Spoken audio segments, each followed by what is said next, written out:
During the course of our marriage, my connection to my wife eroded. Things were reduced to parenting and day-to-day domestication. A certain amount of that is to be expected for a relationship as long as ours. But we really were just going through the motions. We both suffer from anxiety, depression. I handle it better than her, and when she has her lows she resorts to distancing herself. This alone is not an issue for me, however she tends to get hostile towards me during these episodes.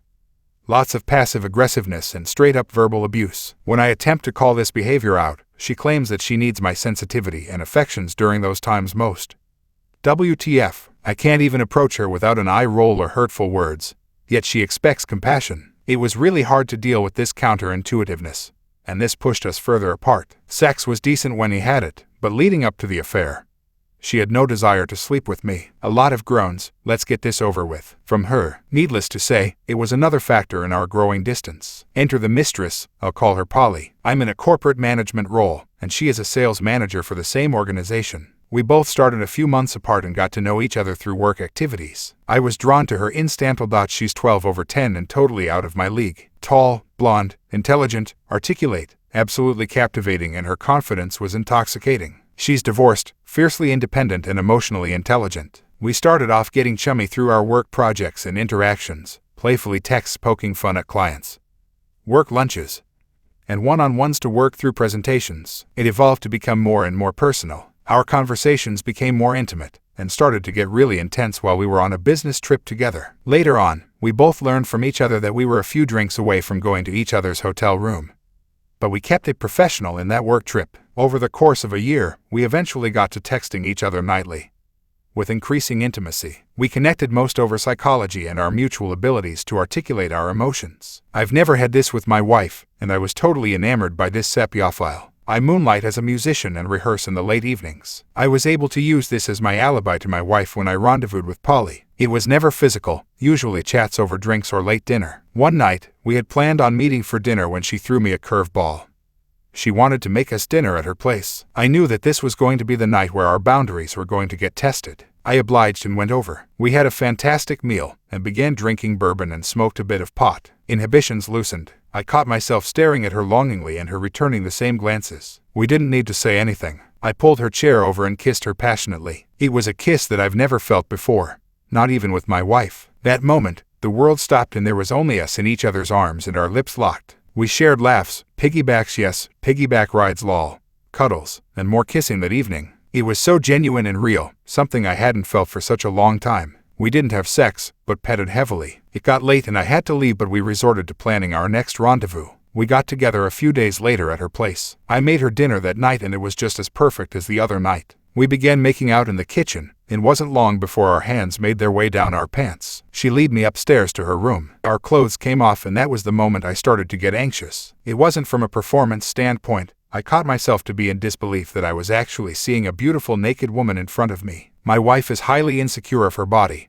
and we had been having sex in the dark with her added insistence that I remove my glasses to ensure that I couldn't see anything. It was overwhelming to see this beauty in front of me, as well as the fact that she was willing to be intimate with me. Despite this, we made love and it was the best I've ever had. Nothing kinky, but the passion, engagement, and connection. It was everything that I had desired. I had a panic attack after, not induced by guilt, but the awakening realization of how much my marriage had devolved and how one night with Polly managed to capture what I had been longing for. The panic attack got bad enough that she thought she'd have to call for an ambulance because my heart was racing.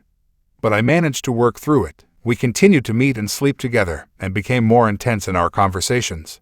Texts. Now that we had crossed this physical threshold, the outpouring of our affections for each other came. We started talking about a future together and arrangements of how I would maintain contact with my kids. For the first time in a long time, I felt like I had a goal and purpose. I had found my partner. One afternoon, I found myself in the throes of exhaustion from running around after the kids and work. I fell asleep on the couch as I was messaging Polly and left my messages open. I was awoken by my wife, who had checked my phone while I was sleeping, and she had seen my exchanges with Polly. She was in tears and angry. She had suspected for some time apparently, as she had observed that I've been on my phone a lot more as of late. I sat in silence and accepted her venting. I didn't resist and confessed to the whole thing. She made me end it with Polly over the phone while she listened on speaker. I don't know why I complied to such a ridiculous request, but I did. I was emotionally drained and didn't know what to do. I proceeded to make the awkward call to Polly. Every second was sheer agony. After the call, Things were awkward with my wife nonetheless. She didn't kick me out, but I figured it was an inevitable outcome. I was surprised when she had a frank and calm talk with me a few days later. We both laid it all on the line, and I told her about the dissolution of our marriage and how her depression and anxiety had driven me away from her. I acknowledged that it was wrong for me to have cheated, and that I should have attempted to communicate despite the futility to at least give her a chance. She acknowledged her shortcomings and expressed that she wanted to try to win me back. I was stunned as this was not the outcome that I had expected at all. I agreed to go day to day with her and see how it goes. I caught myself pining for Polly, as we didn't have a proper closure to our tryst.